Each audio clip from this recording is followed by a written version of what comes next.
Hi, I'm Nikki from Find Me Crafting. Summer is upon us, and if you're ready to give some gifts that are going to bring on all the summer vibes, I got you covered with a great idea.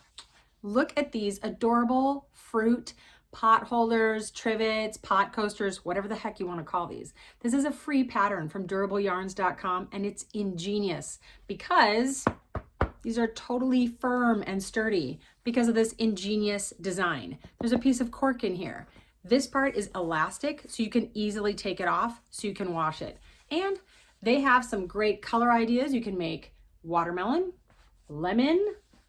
I added in lime and orange because, hello, citrus. Who doesn't love citrus? And there's also kiwi. These are ingenious. I made a set for myself. You should definitely do that too. These are also great for host or hostess gifts if you're going to visit someone for the summer. They'd be great housewarming gifts. Oh, the options are endless. Come on, I'll show you how. And if you haven't already, don't forget to hit the subscribe button and the notification bell so that you know when new patterns and projects come out. So the pattern for all of these is actually quite similar, just some color changes and some different details, but the basic pattern is very much the same for each one of these. It's available for free on durableyarn.com. I'll put the link in the description box down below. I'm going to be showing you how to do the surface slip stitch to make this, and I'm also going to show you how to do the seeds like in the kiwi or the watermelon. If for some reason you want a little bit of extra help getting started on this basic pattern, I will also have links in the description box down below for how to do the magic circle, magic ring. They're the same thing, different names. That's how you start these. That's what this center part is for all of them. And I will also have a link for a video that shows you how to increase, which is just adding stitches in each row. Each row has increasingly more stitches to make it bigger. So I will also have a video for that if you need help. I will also have a link for a video that shows you how to change colors. So to go from the white to the orange to the white to the orange. It's all very, very easy, but I will also have a video for how to do that.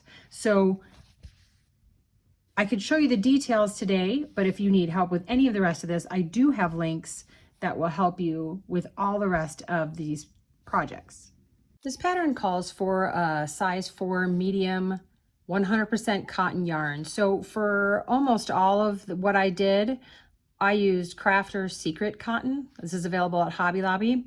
I did have some other ones that I chose just for their colors. I'll put those in the description box down below. But it all is a size 4 100% cotton. I'm also using a size G 4mm hook for all of my crocheting. You're going to need a pair of scissors. You're going to need a darning needle, one of these big needles. And I've got a trick for you that makes it much easier to embroider on your lines so that they're straight, and it's going to involve this water-soluble ink pen, this fabric pen, and a ruler. So once you've followed the pattern and you're done crocheting, you end up with this, and it kind of has this lip on the back side. But now we need to add the stripes in our citrus, and my orange, and my lemon, and my lime. And I'm going to show you two different ways to do that. You can do this way. This is just an embroidery technique, and you're going to add the lines like this. Or you can do this. This is called surface slip stitch, and it's just a different technique for adding on lines. For either of these techniques, I want to show you a way to make sure you get fairly straight lines a lot easier, because I played with this and my lines were horrible, and it took me a long time until I decided to try this. I'm going to use this pen. There's an air and water soluble ink on one side and a water soluble ink on the other side. My purple side dried up, so we're not even going to attempt that. I'm going to do the water soluble ink, and I'm just going to take a ruler and I'm going to draw on lines right onto the front, up to from the white part to the white part. And you just draw on your line. I'm not going to go across the center. I'm going to skip over the center. And I don't know if you can see it. It's very faint, but I can definitely see it. And I'm going to do that. I'm going to do these. There's one here. I'm going to flip it around. It's kind of like cutting pizza. You want it to be even. So I'm going to flip it around and do the other side. And I'm going to draw on lines on this side. And if you have trouble seeing them, you know, you can go back over them like this, make it a little darker. This is really surprisingly easy to remove from your crochet at the end. So don't worry about it being too dark. I'm telling you, it wipes right off. So I've got my lines drawn on, if you can see those. I can definitely see them. So in person, it's a little easier to see.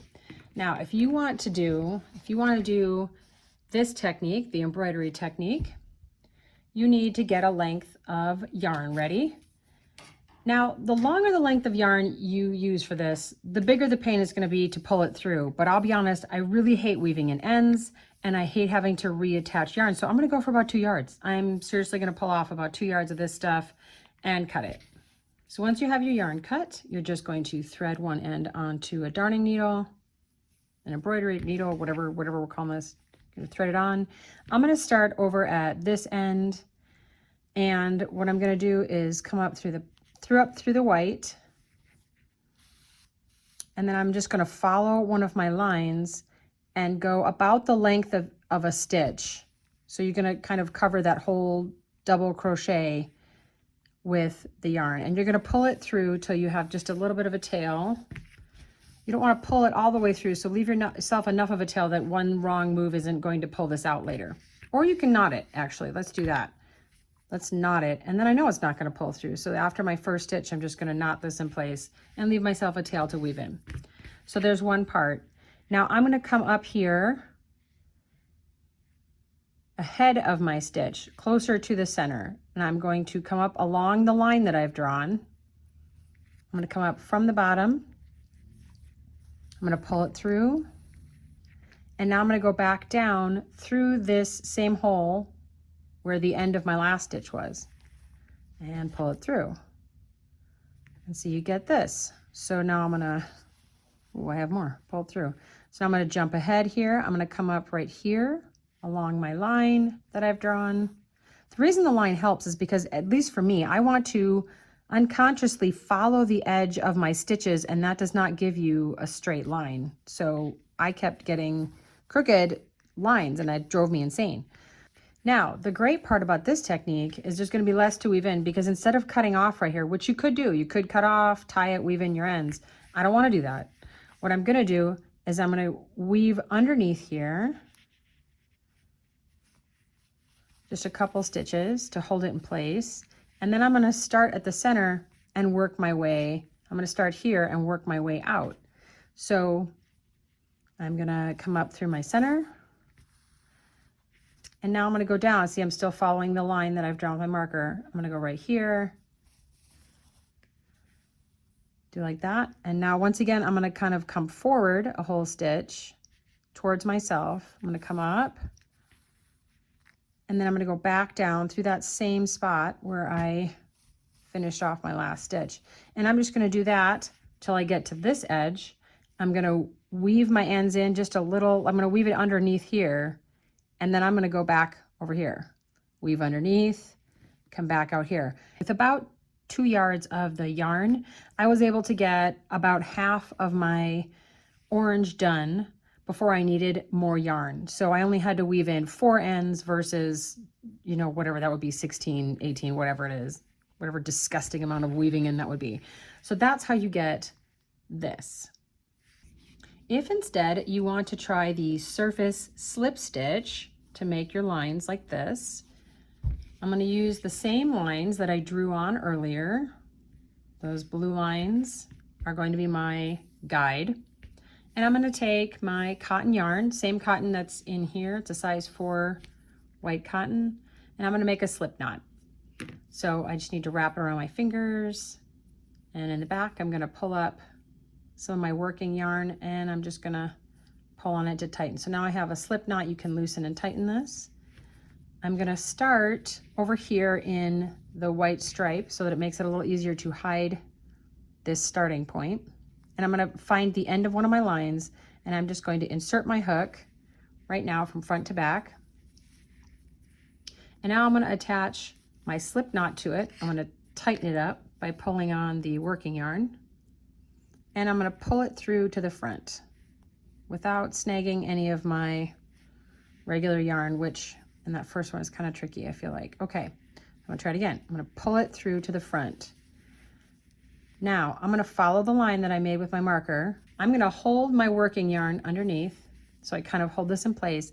I'm gonna go down right here, kind of right at the edge of the orange. I'm gonna yarn over, I'm just gonna try to grab this working yarn with my hook and pull it from the back to the front. This first one always feels tricky to me, and I'm not really sure why, but it does. Okay. And through, I just did that too fast because it popped through faster than I thought it was going to, but you're gonna pull it through the stitch. You're doing a slip stitch from the back to the front. So let me show you again. So I'm gonna go down to the back side. I'm going to grab my yarn with my hook and I'm gonna pull it through to the front and through the stitch that I had on there, just like a regular slip stitch. You want this to be loose because you don't want it to be too tight and buckle your fabric. So now I'm gonna go, you can see where I'm going down. Here's the edge of a double crochet. I'm gonna just go down at the base of that double crochet. So it's about the length of a double crochet. I'm gonna use my hand that's on the back side to kind of wrap my yarn around so I can pull it through to the front, and I just pulled it right through that stitch. I didn't intend to, but it just kind of pops through. So let's do another one. I'm gonna go the length of the stitch of my orange. I'm going to yarn over with my hook, and then I'm just gonna pull it through the stitch onto the front like that. I find it easiest to hold the working yarn with my left hand like I would always do, and I'm just kind of using my fingers to wrap it around my hook. Sometimes you have to wiggle it to get through the orange part, and then you pull it through the stitch. So it's a slip stitch from back to front. I'm wrapping it around and I'm pulling it through. So there's one of my lines. What I'm gonna do is cut my yarn, give myself enough to weave in, a couple of inches. I'm gonna pull it through here, finish it off, this one on the front. And this particular line just needs to be, I need to weave in this end here on my white stripe, and I'm gonna weave in this in this area here. So now I'm just gonna move over and work on a different one. So if you drew on your lines like I did, I'm gonna show you how to get rid of them. So I have tucked in all of the ends, so many ends. So they're all gone. And I tried to follow my line pretty closely, so you can't even see that most of that marker anyway. So you can either throw this into your washing machine and wash it, or if you just want to get rid of it really quickly and easily, you can see there's some line right here. This is a wet paper towel, and that's it. Seriously, that's all you have to do. It disappears like magic. So I just kind of go around, and anywhere I see the marker, I'm just going to do a little bit of wiping, and voila, it is gone. I mean, if you want to move your stitches around even, like if I move them, I can kind of see the line right here. And it's gone. So I'm telling you, if you struggle like I do with getting the lines to be straight, this is a really easy way of making sure they're straight. And it doesn't even require much cleanup afterward. Okay, I want to show you how to embroider on the seeds if you're making a watermelon like this one, or the kiwi over here, or if you're doing the dragon fruit, which they had instructions for. I just couldn't find any yarn that I liked that looked like dragon fruit to me, so no dragon fruit for me. But I am going to stitch the seeds onto this kiwi. If you're doing the kiwi, bright kiwis have seeds in this green area, so that's where I'll be concentrating mine. I'm going to be using this size 4 medium weight. It's called Crafter's Secret cotton. It is the color black. And I'm going to use my darning needle. So I've cut myself a length of yarn. It doesn't really matter how long it is. However, if it's longer, it will be a little bit bigger a pain to work with, but it also means you have less ends to tie off. So pick your poison. So I'm going to thread my needle with my yarn. I'm going to pick a spot and just come up from the bottom. Actually, I'm going to start here. I'm going to come up through the bottom, and I'm going to pull it almost all the way through. I am going to leave myself a little tail on the back like this.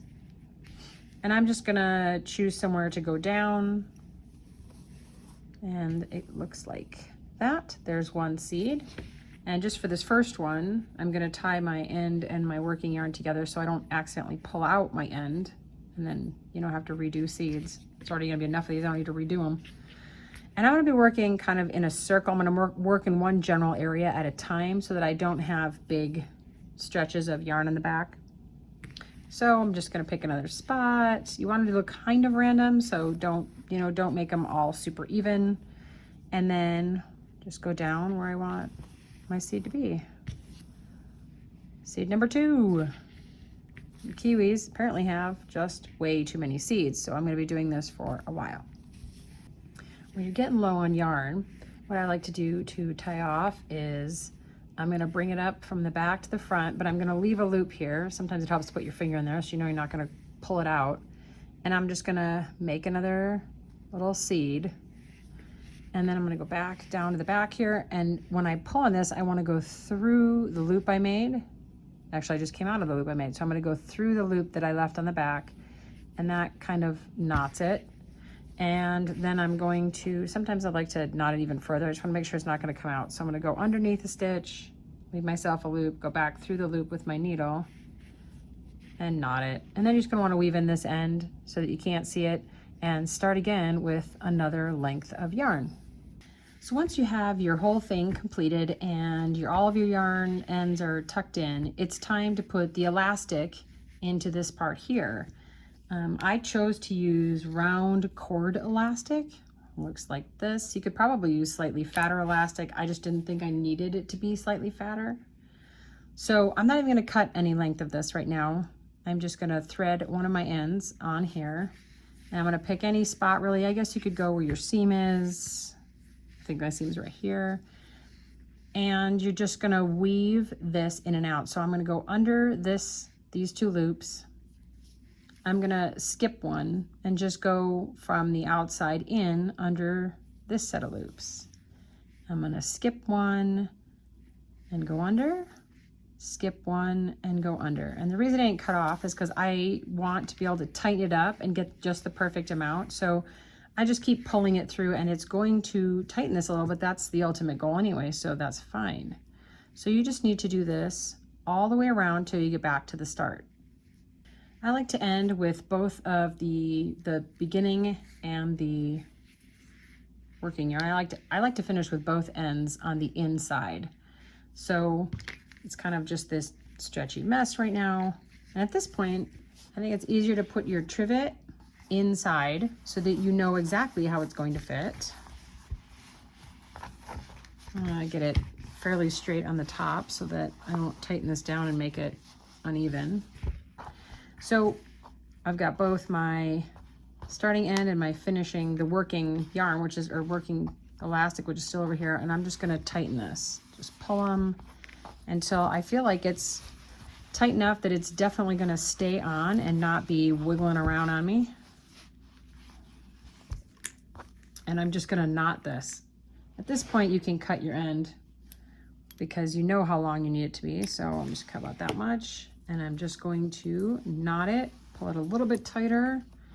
I like to weave these ends in along the sides so that they don't come out. You could also put a tiny bit of like crazy glue, super glue, whatever, right here on the knot so that you know it's not going to come undone. Look, it's done. That is so awesome. It's firm and sturdy. I just love, love, love everything about these. And just look how easy it is to remove the cover so that they can be washed. Happy crafting!